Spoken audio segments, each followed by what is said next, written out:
Hello, students. How are you? I hope that you all will be well.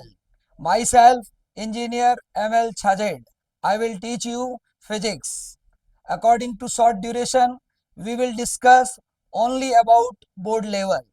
तो बच्चों, हम board level से संबंधित बात करेंगे आपसे। और मैं आज आपको क्लास 12th इंग्लिश मीडियम के लिए फिजिक्स से संबंधित इंपॉर्टेंट क्वेश्चन बताऊंगा जो आपके बोर्ड में आने की 100% चांसेस है, और उसके बारे में एक्सप्लेनेशन भी दूंगा। ठीक है बच्चों, तो आज हम स्टार्ट करते हैं सबसे पहले इलेक्ट्रिक फील्ड और इलेक्ट्रिक चार्ज। ठीक है बच्चों, तो सबसे पहले हमारा टॉपिक है electric charge and electric field. ठीक है, तो हम लोग केवल यहाँ पर इंपॉर्टेंट क्वेश्चन ही डिस्कस कर पाएंगे जो बोर्ड में आने की 100% चांसेस है। और जिस तरह से हमारे डायरेक्टर AR सिरवी सर ने आपसे वादा किया था कि हम बोर्ड लेवल की जो एक सीरीज लाएंगे जो बच्चों के लिए बोर्ड लेवल के लिए बहुत ही उपयोगी होगी और उससे आपको बहुत बेनिफिट होगा और आपको लगेगा कि वही क्वेश्चन जो सर लोगों ने बताए थे वही हमारे बोर्ड के पेपर में आए और हम उसको इजीली अटेंड कर पाए। ठीक है बच्चों, तो हम स्टार्ट करते हैं electric charge and electric field. तो सबसे पहला क्वेश्चन इसमें जो बनता है, write any three properties of charges. जो पॉसिबल क्वेश्चन है उसके अकॉर्डिंग हम बात करेंगे। Right any three properties of charges. तो फर्स्ट प्रॉपर्टी मैंने लिखी है, charge is quantized. Charge is quantized means q is equal to plus minus n into e. In words, we can write charge on any object is an integer multiple of charge on an electron. मतलब किसी भी object पर charge electron के charge का integer multiple होगा। इसको बोलते हैं क्वांटाइजेशन ऑफ चार्ज। ये अलग से भी क्वेश्चन पूछा जा सकता है कि what do you mean by quantization of charge. तो we can write charge is quantized, q is equal to plus minus n into e. Charge on any object is an integer multiple of charge on an electron. Clear? Next property है, charge remains conserve. Charge क्या रहता है? Conserve रहता है। Charge neither be created nor be destroyed. Charge neither be created nor be destroyed, it can only be transferred from one body to another. ठीक है, बहुत simple words में लिखा गया है। इसके और भी कई तरीके डिफाइन करने के होते हैं, लेकिन हमने इजी तरीके से ताकि बच्चा इजीली इसको लर्न कर सके। ठीक है बच्चों, तो charge neither be created nor be destroyed, it can only be transferred from one body to another. Third इसकी जो प्रॉपर्टी है, charge is a scalar quantity. Charge जो है वो एक स्केलर क्वांटिटी है और इसलिए so we can take algebraic sum for it. इनके लिए हम एल्जेब्रिक सम करते हैं। तो मैंने लिखा है charge is a scalar quantity, so algebraic sum is done for charges. Clear? तो ये थ्री प्रॉपर्टीज है। नेक्स्ट क्वेश्चन बनता है, right Coulomb's law. Right Coulomb's law determine force on any charge due to others when three equal charges are placed at corners of equilateral triangle। मतलब हमको Coulomb's law लिखना है और equilateral triangle पे three equal charges placed है, तो किसी एक चार्ज पर हमको फोर्स निकालना है ड्यू टू अदर्स। तो सबसे पहले मैंने कूलम्स लॉ लिखा है, force between two stationary charges is proportional to product of magnitude of charges and inversely proportional to square of distance between charges, and direction of force is along the line joining the charges। इसको मैंने यहाँ explain किया है। ये charge Q1, ये Q2, ये दो charge है, दोनों स्टेशनरी चार्ज है, दोनों पॉइंट चार्ज है, इनके बीच की डिस्टेंस r है। ये चार्ज इस पे फोर्स अप्लाई करेगा इन दिस डायरेक्शन। इसको मैंने लिखा F21, मतलब force on Q2 due to Q1। ये इस पे फोर्स अप्लाई करेगा, इसको अपन लिख सकते हैं F12, force on Q1 due to Q2। दोनों फोर्स मैग्नीट्यूड में इक्वल होंगे, दोनों फोर्स मैग्नीट्यूड में इक्वल होंगे और proportional to product of magnitude of charges and inversely proportional to square of distance. Proportionality हटाएंगे, कांस्टेंट डालेंगे, के को बोलते हैं proportionality constant. It depends on medium. Air और वैक्यूम होता है तो इसके लिए इसकी वैल्यू होती है 1/4πε0, और मीडियम होता है तो उसके लिए हम लिखते हैं 1/4πε. एप्सिलॉन ये होता है परमिटिविटी ऑफ मीडियम, और एप्सिलॉन नॉट जो होता है परमिटिविटी ऑफ एयर और वैक्यूम. क्लियर? तो ये कांस्टेंट है. तो इस तरह से हम फोर्स F12 और F21 का magnitude proportional to product of charges, inversely proportional to square of distance हटाएंगे तो कांस्टेंट आ जाएगा. फॉर्मूला बन जाएगा K Q1 Q2 upon R square. ये फोर्स का मैग्नीट्यूड हो गया. यदि इसको हम वेक्टर फॉर्म में लिखते हैं तो इसके साथ आर कैप लिख सकते हैं. जैसा कि मैंने लिख रखा है, direction of force is along the line joining the charges. मतलब फोर्स जो भी लगेगा इस लाइन को, ये चार्जेस को ज्वाइन करने वाली जो लाइन है इसके अलोंग या तो इधर लगेगा या इधर लगेगा. यदि मान लो ये वाला फोर्स ले रहे हैं तो आर की डायरेक्शन ये वाली ले लेंगे, ये वाला फोर्स ले रहे हैं तो आर की ये वाली डायरेक्शन ले लेंगे. इसलिए हमने यहाँ पर लिखा है आर कैप, क्योंकि बोर्ड में लिखना है अपने को, न्यूमेरिकल नहीं करने हैं अभी. तो इसलिए सिंपल लिखा है K Q1 Q2 upon R square into R cap. Unit vector है, इसको हम लिख सकते हैं वेक्टर अपॉन उसका मैग्नीट्यूड. तो यहाँ वेक्टर आ गया, एक आर और आएगा तो आर स्क्वायर इंटू आर करेंगे तो क्या हो जाएगा आर क्यूब. तो इस तरह से हम लिख सकते हैं. तो यदि क्वेश्चन आता है राइट कूलम्स लॉ, स्टेटमेंट लिखेंगे, इस तरह का डायग्राम बनाओ और इस तरह से हम लिख सकते हैं इसको. ठीक है? और की proportionality constant depends on medium, air और वैक्यूम के लिए इसकी वैल्यू, और फॉर एनी मीडियम, कोई दूसरा मीडियम है तो उसके लिए हम इस तरह से लिख सकते हैं. ठीक है? फिर हम बात करते हैं नेक्स्ट. नेक्स्ट हमारा क्वेश्चन था, एक इक्विलेटरल ट्रायंगल है, उसकी ईच साइड हमने एल मान ली, इक्वल चार्जेस क्यू क्यू मान लिया. किसी एक चार्ज पर फोर्स निकालना है तो इसकी वजह से ये फोर्स लगेगा F1, ये इसको रिपेल करेगा, ये भी इसको रिपेल करेगा. इस फोर्स का magnitude K Q1 Q2 upon distance का स्क्वायर, तो K Q square upon L square हो जाएगा. इस तरह से ये चार्ज इस पर फोर्स लगाएगा repulsion K Q upon distance का स्क्वायर, तो ये भी K Q square upon L square आएगा. दोनों फोर्स मैग्नीट्यूड में इक्वल है. इन दोनों के बीच का एंगल 60 डिग्री आएगा, क्योंकि ये इक्विलेटरल ट्रायंगल है तो ये एंगल 60 है, तो ये भी क्या होगा 60 होगा. अब कंपटीशन में हम लोग जब पढ़ाते हैं तो बच्चों को डायरेक्ट बताते हैं कि जब भी फोर्स मैग्नीट्यूड में इक्वल हो, उनके बीच का एंगल 60 डिग्री हो, तो उनका रिजल्टेंट किसी एक फोर्स का √3 टाइम्स हो जाएगा सीधा. लेकिन बोर्ड में आता है तो हमको इस तरह से करना है, √F1 square plus F2 square plus 2F1 F2 cos theta. F1 की value K Q square upon L square का स्क्वायर, F2 की जगह भी वैल्यू रख देंगे 2F1 F2 cos theta. Theta 60 degree है, cos 60 की वैल्यू हाफ होगी, हाफ से 2 कैंसिल हो जाएगा. इस तरह से ये K Q square upon L square का स्क्वायर, ये भी K Q square upon L square का स्क्वायर, ये भी K Q square upon L square का स्क्वायर बन जाएगा. तो 1 2 एंड 3, तो ये 3 टाइम्स हो जाएगा. रूट से बाहर निकालेंगे तो ये √3, इसका स्क्वायर हट जाएगा और इस तरह से हमारे पास रिजल्टेंट फोर्स आ जाएगा on any one of the charge due to others. ठीक है?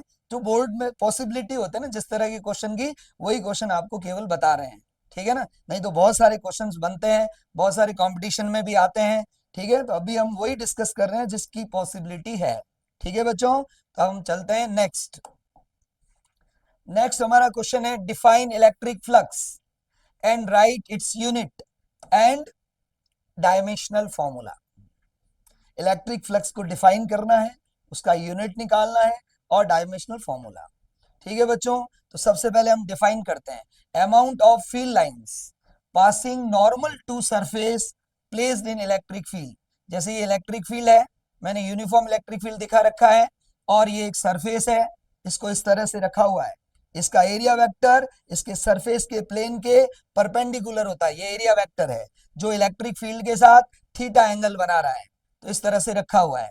तो इसमें से कितनी फील्ड लाइंस पास होगी, क्या लिख रखा है, amount of field lines. Amount word इसलिए यूज लेते हैं कि ये बहुत ज्यादा क्वांटिटी में होती है, तो इसलिए नंबर यूज नहीं लेते, नंबर ऑफ फील्ड लाइंस, तो गलत है, हमको यूज लेना चाहिए amount of field lines passing normal to surface. इस वर्ड पे भी ध्यान देना, डेफिनेशन जब भी लिखें नॉर्मल टू सरफेस, क्योंकि जब ये सरफेस यूं होगा तो इसमें से मैक्सिमम फील्ड लाइंस पास होती है।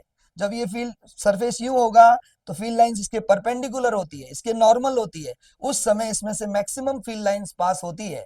तो जब डिफाइन करते हैं तो इस तरह से लिखा जाता है, normal to surface placed in electric field is called electric flux. amount of field lines passing normal to surface placed in electric field is called electric flux. Okay, it is a scalar quantity, क्योंकि ये क्या है, amount of field lines है, तो ये एक scalar quantity है। इसके लिए एक नॉर्मल डायग्राम मैंने बना दिया, ये यूनिफॉर्म इलेक्ट्रिक फील्ड है, ई से लिख सकते हैं हम, ये सरफेस है, ये इसका एरिया वेक्टर है, और एरिया वेक्टर इलेक्ट्रिक फील्ड के साथ थीटा एंगल बना रहा है। तो इससे जो एसोसिएटेड फ्लक्स होगा उसको हम लिख सकते हैं ई डॉट ए, ई ए कॉस थीटा। इलेक्ट्रिक फील्ड का यूनिट होता है न्यूटन अपॉन कूलम, नहीं बताओ तो साइड में लिख के बता दूं, इलेक्ट्रिक फील्ड होता है E is equal to F upon Q. तो फोर्स का यूनिट होता है न्यूटन और चार्ज का होता है कूलम। तो फोर्स का यूनिट हो जाएगा बेटा न्यूटन और चार्ज का कूलम, तो ई की जगह हम लिख देंगे न्यूटन अपॉन कूलम। एरिया का मीटर स्क्वायर, कॉस थीटा का कोई यूनिट नहीं होता इसलिए मैंने 1 लिख दिया है, तो इसका यूनिट हो गया newton upon coulomb into metre square. Electric field का एक और यूनिट होता है वोल्ट अपॉन मीटर। आप जब सेकंड चैप्टर पढ़ोगे इलेक्ट्रिक पोटेंशियल, तो वहां पर एक फॉर्मूला आता है E equal to dV upon d r. DV मतलब पोटेंशियल डिफरेंस, उसको लिखते हैं वोल्ट में, डी आर का मतलब होता है डिस्टेंस, इसको लिखते हैं मीटर में। तो ये वोल्ट अपॉन मीटर, तो इसका यूनिट ई का वोल्ट अपॉन मीटर, एरिया का मीटर स्क्वायर, मीटर से एक मीटर कैंसिल हो जाएगा तो आएगा वोल्ट इंटू मीटर। तो ये भी लिख सकते हैं वोल्ट इंटू मीटर या newton upon coulomb into metre square. तो ये इसका यूनिट है, डिफाइन कर दिया, यूनिट लिख दिया। अब हम निकालते हैं डायमेंशनल फॉर्मूला। ठीक है बच्चों, तो वोल्ट का डायमेंशनल फॉर्मूला होता है M1 L2 T-3 A-1। ठीक है, ये बच्चों को जनरली लर्न होता है, लेकिन आप लोगों को नहीं पता है तो हम निकाल के देख सकते हैं। वोल्ट मतलब potential, work upon charge, formula पढ़ा होगा आपने, पोटेंशियल डिफरेंस या पोटेंशियल इज इक्वल टू क्या होता है, वर्क अपॉन चार्ज।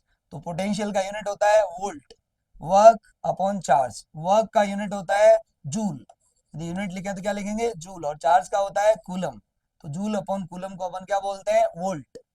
तो जूल का डायमेंशनल फॉर्मूला होता है M1L2T-2, 11 में पढ़ा होगा आपको, ध्यान होगा। और चार्ज का होता है A1T1। मान लो किसी को चार्ज का नहीं पता है तो हम बता सकते हैं चार्ज इज इक्वल टू होता है current into time. Charge equal to क्या होता है बच्चों, करंट इनटू टाइम। जैसे नॉर्मल अपन इसको समझने की कोशिश करें तो हम मोबाइल को चार्ज करते हैं कि नहीं करते हैं, चार्जर लगाते हैं, क्या फ्लो होती है, करंट, जितने टाइम तक करंट फ्लो होगी उसी के अकॉर्डिंग वो चार्ज होता है। तो charge equal to current into time, या करंट इक्वल टू अपन बोल सकते हैं चार्ज अपॉन टाइम, जैसे भी आप समझ सकते हो। ठीक है, तो करंट का यूनिट क्या होता है बच्चों, एम्पियर, टाइम का क्या होता है सेकेंड, और एम्पियर इंटू सेकेंड को क्या बोलते हैं, कूलम। तो एम्पियर को लिखते हैं A1, सेकेंड मतलब टाइम, टाइम को क्या लिखते हैं T1। तो ये बन जाएगा M1L2, T ऊपर जाएगा तो -1 हो जाएगा, तो पहले से -2 तो वही है, तो ये -3, A1 ऊपर जाएगा तो क्या बन जाएगा A-1। तो इस तरह से M1L2 T-3 A-1, ये वोल्ट का डायमेंशनल फॉर्मूला है। लेकिन हमको किसका चाहिए बच्चों, हमको किसका चाहिए, क्या पढ़ा हमने, इलेक्ट्रिक फ्लक्स का चाहिए। किसका चाहिए, इलेक्ट्रिक फ्लक्स का। तो इसका यूनिट क्या है, वोल्ट इंटू मीटर, क्या है, वोल्ट इंटू मीटर। तो ध्यान दे, तो वोल्ट का हो गया M1L2T-3 A-1, और मीटर का हो गया L। तो ये हो गया M1L2 और L1 ऐड होके क्या हो जाएगा L3T-3 A-1। इस तरह से हम डायमेंशनल फॉर्मूला निकाल सकते हैं। तो हमने इलेक्ट्रिक फ्लक्स को डिफाइन किया, उसका यूनिट बताया और डायमेंशनल फॉर्मूला। नेक्स्ट हमारा क्वेश्चन है, write any 3 properties of field lines. Write any 3 properties of field lines. तो फर्स्ट प्रॉपर्टी मैंने लिखी है, never intersect each other, otherwise more than 2 directions of field at same point are obtained which is impossible. ठीक है, क्योंकि अभी अपने पास इतना टाइम नहीं है कि इसको ज्यादा मैं एक्सप्लेन करूं, लेकिन ये नेवर इंटरसेक्ट ईच अदर। यदि केवल प्रॉपर्टी लिखनी है आपको तो इतना ही लिखना है, नेवर इंटरसेक्ट ईच अदर। लेकिन कई बार ऐसा क्वेश्चन आ जाता है कि why they never intersect each other, तो फिर उसमें लिखना है never intersect each other, otherwise more than two directions of field at same point are obtain which is impossible. मतलब फील्ड लाइंस है, यदि एक जगह इंटरसेक्ट करती है तो यहाँ पर दो टेंजेंट बनती है जो फील्ड की डायरेक्शन को शो करती है, तो एक ही पॉइंट पर फील्ड की दो डायरेक्शंस आ जाएगी जो पॉसिबल नहीं है। ठीक है, तो ये अलग से क्वेश्चन आ सकता है, इसलिए मैंने थोड़ा इसको डिटेल में लिखा है। नेक्स्ट है field lines are always start from positive charge. Field lines always start from positive charge and ends at negative charge. या हम ये कह सकते हैं कि जैसे ये पॉजिटिव चार्ज है तो उससे हमेशा आउटगोइंग होती है, और यदि नेगेटिव चार्ज है तो फील्ड लाइंस हमेशा इनकमिंग होती है, या enters into negative charge and exit from the positive charge, कुछ भी बोल सकते हैं हम।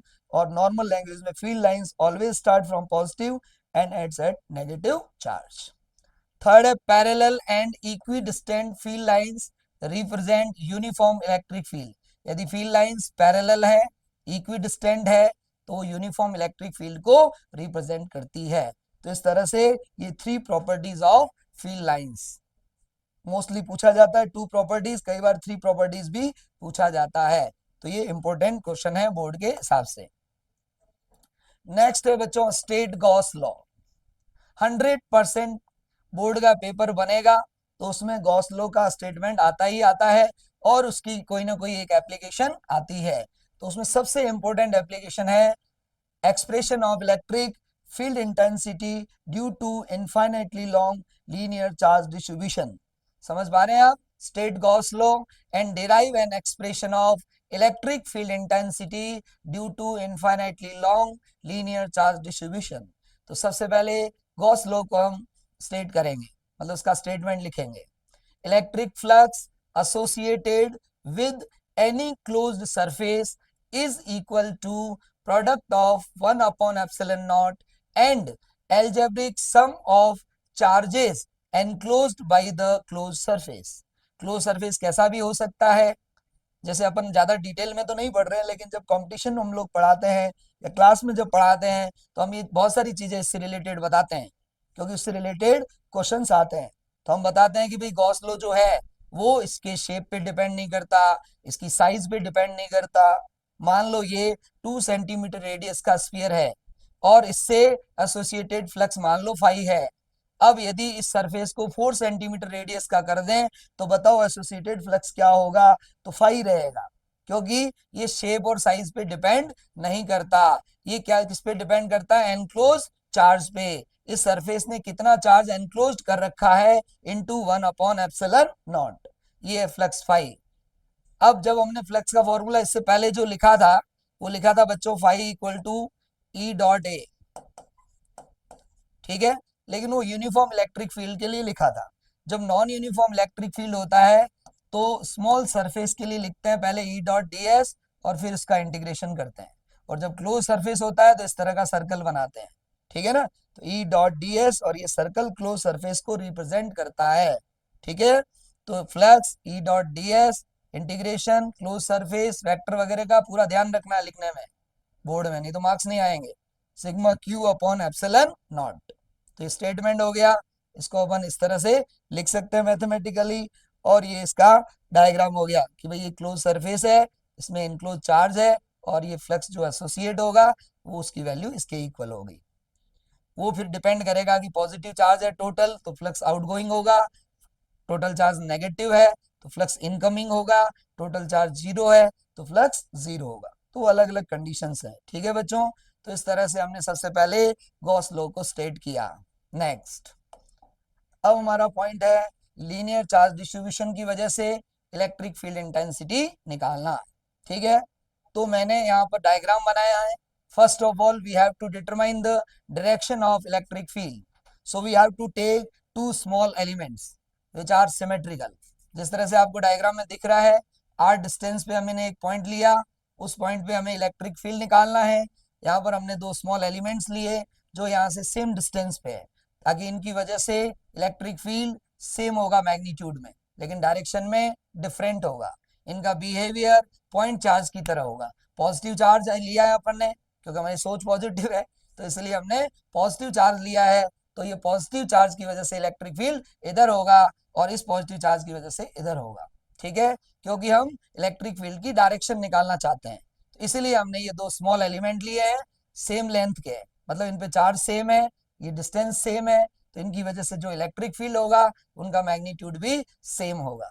फिर ये एंगल थीटा थीटा, ये डिस्टेंस आर है, इसको हमने कंपोनेंट्स के अंदर रिजॉल्व किया, तो ये आएगा डी कॉस थीटा इसका, और इधर आएगा D sine theta.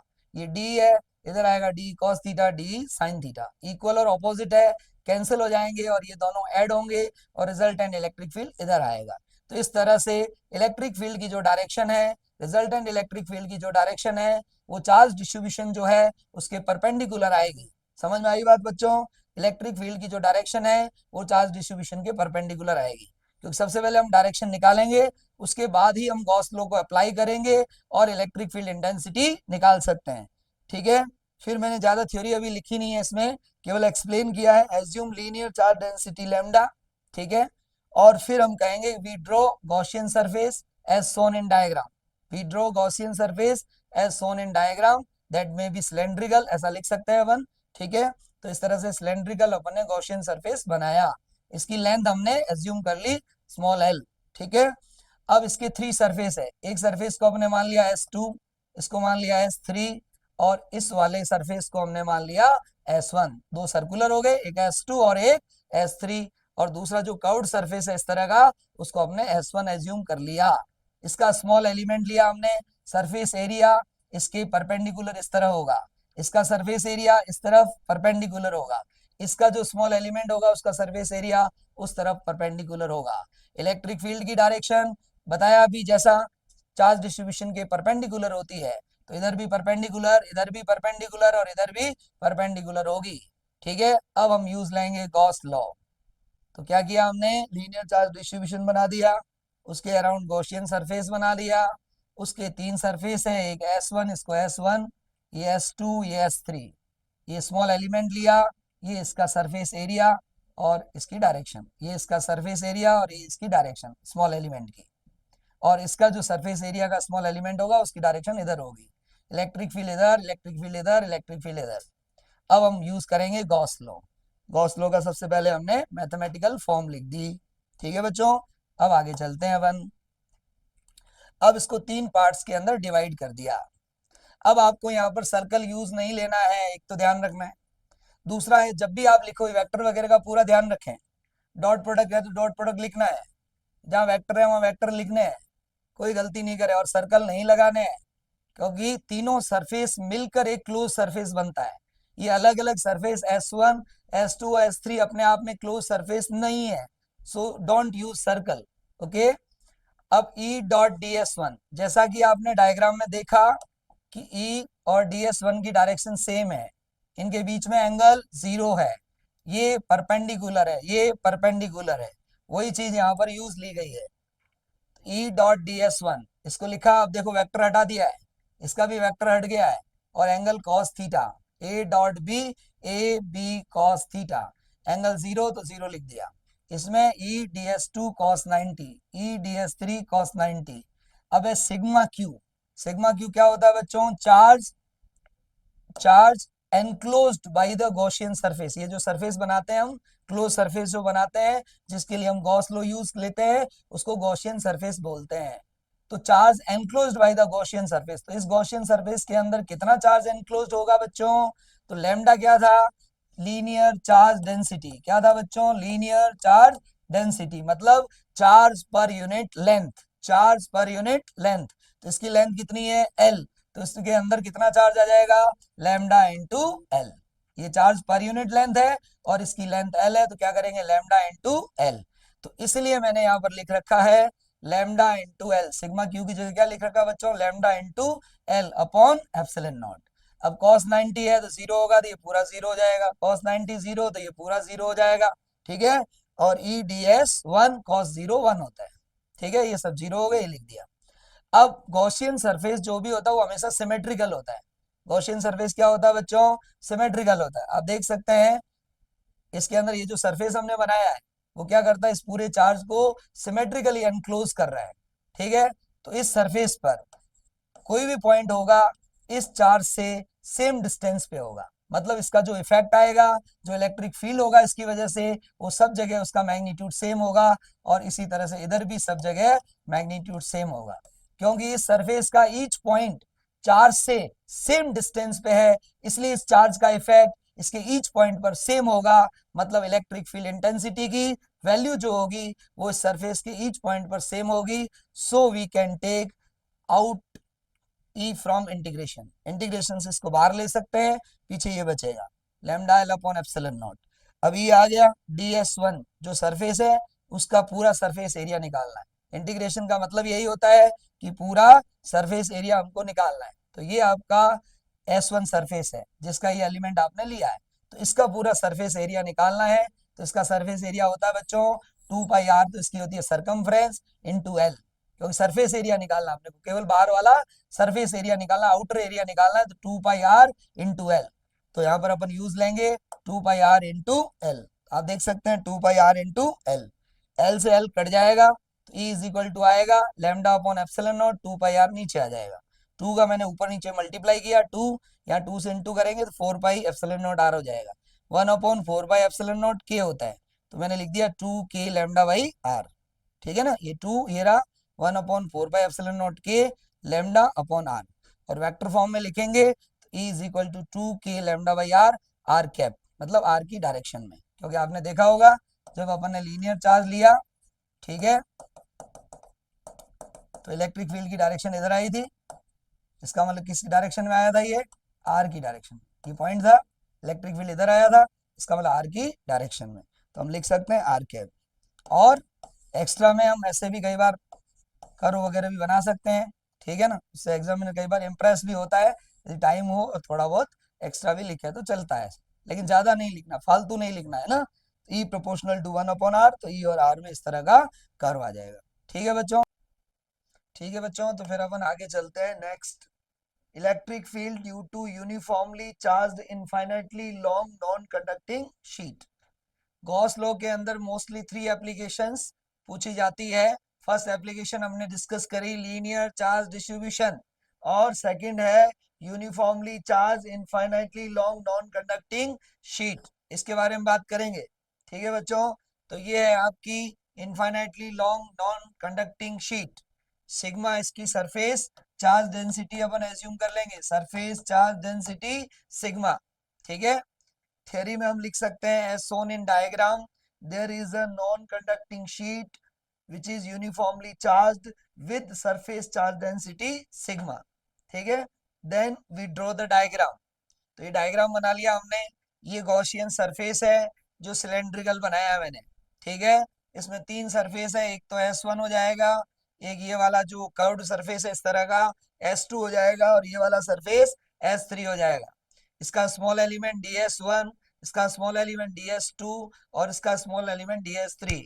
Electric field की डायरेक्शन जैसे हमने लीनियर चार्ज डिस्ट्रीब्यूशन में बताया था, चार्ज डिस्ट्रीब्यूशन के परपेंडिकुलर होती है, तो इसलिए इधर आएगी ई की डायरेक्शन, यहाँ भी ई की डायरेक्शन इधर होगी, और इधर ई की डायरेक्शन इधर होगी, क्योंकि electric field always away from positive charge, positive charge seat है ना, तो इसलिए इधर भी इधर होगा, इधर लेंगे तो ई की डायरेक्शन इधर आएगी, इधर लेंगे तो ई की डायरेक्शन इधर आएगी। ठीक है, तो आर डिस्टेंस पे हम इलेक्ट्रिक फील्ड निकाल रहे हैं। ठीक है, तो ये एक सरफेस S1, ये वाला जो कर्व्ड सरफेस है वो S2, और ये वाला S3, ये इसके स्मॉल एलिमेंट DS1, DS2 और ये DS3। Electric field E, electric field E और इलेक्ट्रिक फील्ड ई। अब हम गॉस लॉ यूज करेंगे, from Gauss law, Gauss law लिख दिया, अच्छी तरह से लिखना, ई पे वेक्टर डॉट ds पे vector is equal to sigma Q upon epsilon naught integration, और ये क्लोज सरफेस। अब इसको हम 3 पार्ट्स में डिवाइड कर दें, जैसे हमने लीनियर चार्ज डिस्ट्रीब्यूशन में किया था वैसे वैसे इसको 3 पार्ट में डिवाइड कर देंगे। E dot ds1, E dot ds2, E dot ds3 sigma Q upon epsilon naught. E और ds1 के बीच में एंगल 0 है, तो इसको लिख देंगे ई ds1 cos 0।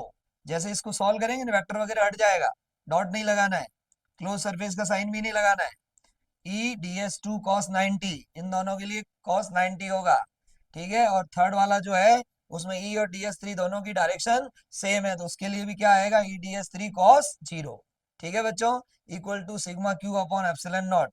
cos 90 0 होता तो ये वाला 0 हो जाएगा, cos 0 1 होता तो ये बचेगा ई ds1, ये बचेगा ई ds3 sigma Q upon epsilon not. ठीक है, अब नेक्स्ट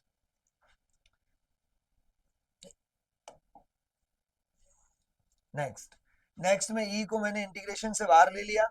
क्यों लिया, क्योंकि गॉसियन सरफेस हम जो भी बनाते हैं वो हमेशा सिमेट्रिकल होता है, उसके ईच पॉइंट पर इलेक्ट्रिक फील्ड इंटेंसिटी क्या होती है, same. So we can take out E from integration, E बाहर ले लिया हमने इंटीग्रेशन से, पीछे बचेगा ds1 और ds3 sigma Q upon epsilon naught. अब हमने एज्यूम कर लिया कि A is cross sectional area of cylindrical Gaussian surface, जो हमने गॉसियन सिलेंड्रिकल सरफेस लिया है, ध्यान दे वापस ये वाला, तो इसका क्रॉस सेक्शनल एरिया ए मान लिया, इसका क्रॉस सेक्शनल एरिया ए मान लिया, इसका क्रॉस सेक्शनल एरिया ए मान लिया। तो चार्ज जो इनक्लोज होगा इसके अंदर, उसके लिए अपन लिखेंगे सिग्मा हो गया सरफेस चार्ज डेंसिटी इनटू इसका एरिया, तो सिग्मा इनटू ए आ जाएगा। ठीक है, और यहाँ पर भी टोटल ds1 जो है उसका इंटीग्रेशन करेंगे, टोटल एरिया निकालेंगे तो ए आ जाएगा, और ds3 के लिए भी इंटीग्रेशन करेंगे तो टोटल एरिया ए आ जाएगा। समझ पा रहे हैं आप? तो अपन ने यहाँ पर ds1 का टोटल एरिया ये लिख दिया, ds3 का भी टोटल एरिया ये लिख दिया, और चार्ज इनक्लोज सिग्मा इनटू ए लिख दिया, क्योंकि चार्ज जो इनक्लोज हो रहा है उसका भी क्रॉस सेक्शनल एरिया ए है। दोनों को ऐड करेंगे 2e equal to sigma A upon epsilon naught, A cancel हो जाएगा, 2 से डिवाइड करेंगे, e equal to sigma upon 2 epsilon naught आ जाएगा। ठीक है, इसको वेक्टर फॉर्म में लिखे तो एन कैप लिख सकते हैं। ई जो है आर पे डिपेंड नहीं करता, यदि कर्व बनाए तो ई आर पे डिपेंड नहीं करता, इसलिए E vector equal to sigma upon 2 epsilon naught n cap लिख सकते हैं। एन पे एन कैप यूनिट वेक्टर है perpendicular to charge distribution, it shows the direction of electric field. तो इस तरह से हम डिराइव कर सकते हैं electric field intensity due to non conducting uniformly charged sheet. Clear? तो इस तरह से हम कर सकते हैं। ठीक है बच्चों, नेक्स्ट नेक्स्ट आते हैं define electric dipole and dipole moment. ये बहुत ही इंपॉर्टेंट है, और 99.99% 100% कह सकते हैं कि बोर्ड एग्जाम में आता ही आता है। ठीक है, डाइपोल से रिलेटेड क्वेश्चन आता ही आता है, तो इसमें जनरली पूछा जाता है define electric dipole and dipole moment. ठीक है बच्चों, तो first of all we define electric dipole, a system formed by two charges of equal magnitude and of opposite nature, मतलब एक प्लस क्यू है दूसरा माइनस क्यू है, दोनों मैग्नीट्यूड में इक्वल है, नेचर में ऑपोजिट है, are placed at very small distance. ये तो डायग्राम में दिखा रखा है, एक्चुअली इनके बीच की जो डिस्टेंस होती है बहुत ही कम होती है, placed at very small distance. ये जो सिस्टम फॉर्म होगा इसको बोलेंगे इलेक्ट्रिक डाइपोल। एग्जांपल जैसे HCl, NaCl, जितना पॉजिटिव चार्ज है उतना नेगेटिव है, और इनके बीच की डिस्टेंस बहुत ही स्मॉल होती है। ठीक है, सेम इसके लिए भी। तो इस तरह से ये इलेक्ट्रिक डाइपोल की डेफिनेशन और ये इसके एग्जांपल। नेक्स्ट हमारा पॉइंट है डाइपोल मोमेंट। तो डाइपोल मोमेंट को मैंने डिफाइन किया है, product of magnitude of charges, ये प्लस क्यू और माइनस क्यू, इनमें से दो चार्ज में से किसी एक का मैग्नीट्यूड लेना, क्योंकि दोनों इक्वल है। ठीक है ना, तो ऐसा लिख रखा product of magnitude of charges and distance between the charges, charge के बीच की डिस्टेंस अपन ए और ए, तो ये हो जाएगी 2a, और दोनों में से किसी एक का मैग्नीट्यूड लेना है q, तो q इंटू 2a, उसको बोलेंगे डाइपोल मोमेंट। वापस ध्यान दें, product of magnitude of charges and distance between charges, it is a vector quantity, its direction sorry its direction is taken from minus Q two plus Q. p से लिखते हैं इसको, vector quantity है, charge का magnitude लिखना है, plus Q और minus Q दोनों में से किसी एक का मैग्नीट्यूड, क्योंकि दोनों इक्वल ही है, इनटू दोनों के बीच की दोनों के बीच की डिस्टेंस 2a, और ये वेक्टर डिस्टेंस है, इसकी भी डायरेक्शन वही होगी minus Q two plus Q, क्योंकि ये स्केलर क्वांटिटी है, चार्ज स्केलर क्वांटिटी है, जो इसकी डायरेक्शन होगी वही इसकी डायरेक्शन होगी। ठीक है बच्चों, तो इस तरह से ये डाइपोल मोमेंट को अपन ने डिफाइन कर लिया, इसका फॉर्मूला लिख दिया। नेक्स्ट है हमारा electric field due to electric dipole on its axis and equator. ठीक है बच्चों, तो सबसे पहले we find the expression of electric field at axial position. ठीक है, तो इसमें हम थ्योरी में लिख सकते हैं, as on diagram there are two charges plus Q and minus Q are placed at very small distance and they form a dipole. Now we determine electric field on its axis at distance small r from its centre. इस तरह से theory में लिख सकते हैं। उससे क्या board वाले थोड़े से मार्क्स इजीली आराम से टोटल मतलब जो भी मार्क्स होते हैं पूरे में से पूरे दे सकते हैं वो। ठीक है ना। तो इस तरह से हम थ्योरी लिख सकते हैं। और नहीं तो सीधा लिख सकते हो as shown in diagram at any point on axis at distance r from centre we find electric field due to plus q electric field is E1 and due to minus q electric field is E2। Plus q की वजह से direction इधर होगी E1 away from the positive charge और minus q से वजह से direction इधर होगी टुवर्ड्स नेगेटिव चार्ज। इसलिए रिजल्टेंट जो होगा वो आएगा E1 माइनस E2 क्योंकि पॉइंट हमने इधर लिया है प्लस q के नजदीक है इसका मैग्नीट्यूड ज्यादा होगा इसकी वजह से इसका मैग्नीट्यूड कम होगा। ये डिस्टेंस r सेंटर से ली जाती है ये डिस्टेंस a है रिमेनिंग बचेगी r माइनस a और इधर से लेंगे तो r प्लस a। जिससे कम डिस्टेंस है उसका मैग्नीट्यूड ज्यादा होगा जिससे डिस्टेंस ज्यादा है उसका मैग्नीट्यूड कम होगा। इसलिए एक्सियल पोजीशन पे electric field E1 minus E2 लिखेंगे। ठीक है। और इसकी डायरेक्शन यहीं से देख सकते हो E1 ज्यादा है इसका मतलब डायरेक्शन E1 की डायरेक्शन में आएगी। और माइनस q से प्लस q किसकी डायरेक्शन होती है डाइपोल मोमेंट की। तो इसलिए एक्सियल पोजीशन पे इलेक्ट्रिक फील्ड निकालेंगे उसकी जो डायरेक्शन आएगी वो डाइपोल मोमेंट की डायरेक्शन में ही आएगी। तो लास्ट में जो एक्सप्रेशन लिखेंगे वेक्टर फॉर्म में तो डाइपोल मोमेंट पे वेक्टर लगा देंगे क्योंकि एक्सियल पोजीशन में जो इलेक्ट्रिक फील्ड की डायरेक्शन है वो डाइपोल मोमेंट की डायरेक्शन में ही होती है। ठीक है बच्चों। तो अब हम पहले मैग्नीट्यूड निकालते हैं। प्लस क्यू की वजह से होगा K Q upon distance R minus A का स्क्वायर। इसकी वजह से हो जाएगा के Q upon R plus A का होल स्क्वायर। यहाँ पर अपने को मैग्नीट्यूड ही लिखना है वापस माइनस क्यू नहीं लिखना है क्योंकि हम वेक्टर ले चुके हैं पहले ऑलरेडी इसकी वजह से E1 और इसकी वजह से E2। समझ रहे हैं। तो केवल अपने को मैग्नीट्यूड सब्ट्रैक्ट करना है नेगेटिव की वजह से डायरेक्शन उल्टी आई है तो इसीलिए अपन E1 माइनस E2 कर रहे हैं। तो यहाँ केवल मैग्नीट्यूड लेना है यहाँ भी केवल मैग्नीट्यूड लेना है। ठीक है। नेक्स्ट नेक्स्ट के क्यू कॉमन ले लिया पीछे ये बचेंगे फिर एलसीएम ले लेंगे दोनों के ऊपर स्क्वायर है तो ये अंदर आ जाएंगे इस तरह से ब्रैकेट में आर माइनस ए और आर प्लस ए। ये इधर आ जाएगा आर प्लस ए का होल स्क्वायर इधर आ जाएगा आर माइनस ए का whole square. A plus B का होल स्क्वायर खोलेंगे A square plus B square plus two A B. A minus B का होल स्क्वायर खोलेंगे A square plus B square minus two A B. ये A minus B और ए plus B into करेंगे तो ये हो जाएगा A square minus B square और ऊपर स्क्वायर है तो स्क्वायर रह जाएगा। आर स्क्वायर प्लस ए स्क्वायर पॉजिटिव है और ये आगे माइनस है तो आर स्क्वायर प्लस ए स्क्वायर ये नेगेटिव हो जाएंगे तो ये कट जाएंगे माइनस माइनस प्लस तो ये हो जाएगा 2ar और ये 2ar टोटल क्या हो जाएगा 4ar। नीचे ये है ये एज इट इज। ठीक है 4ar को मैंने क्या कर दिया 2 आगे लिख दिया और 2a पीछे लिख दिया और इंटू आर ये ही है ये के क्यू ये रहा के क्यू 4ar को मैंने 2a इंटू आर लिख दिया नीचे ये लिख दिया।